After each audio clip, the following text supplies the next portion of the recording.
Rumah megah Haji Sutar disegel BNN dijerat TPPU narkoba 52 miliar rupiah.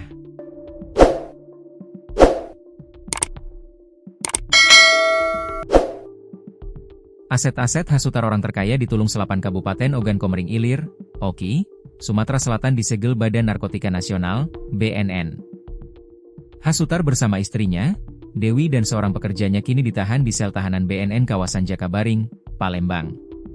Pengusaha yang dikenal warga sebagai Wingkai Lamo, orang kaya lama, di Tulung Selapan ini ditahan terkait bisnis narkoba. Pria yang bernama lengkap Sutarnedi itu ditetapkan sebagai tindak pidana pencucian uang, TPPU, dengan total aset mencapai lebih dari 52 miliar rupiah. Penyelidikan terhadap Khas Sutar terus berlangsung.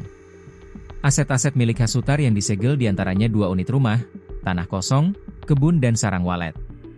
Sutar memiliki rumah mewah berukuran besar bak istana di Desa Selapan Ilir, Kecamatan Tulung Selapan, Kabupaten Ogan Komering Ilir, Oki, Sumatera Selatan. Penyegelan aset Sutar telah dilakukan beberapa waktu lalu dan puncaknya terjadi pada Rabu, 19 November 2025, siang sekitar pukul 10 waktu Indonesia Barat. Bukan hanya rumah mewah, namun tanah kosong, kebun dan sarang walet yang tersebar di Kecamatan Tulung Selapan juga disegel tim BNN. Penyegelan ini melibatkan TNI, Polri dan Kejaksaan.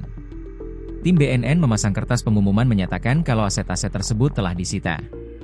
Sumber yang tidak mau disebutkan namanya mengungkap aset-aset khas Sutar yang disegel tim BNN. Saya mendapat kabar 2 rumah, tanah kosong, kebun dan sarang walet yang disegel oleh BNN Pusat dan Kejaksaan RI, ungkapnya, dikutip bangkapos.com dari Sriwijaya Post.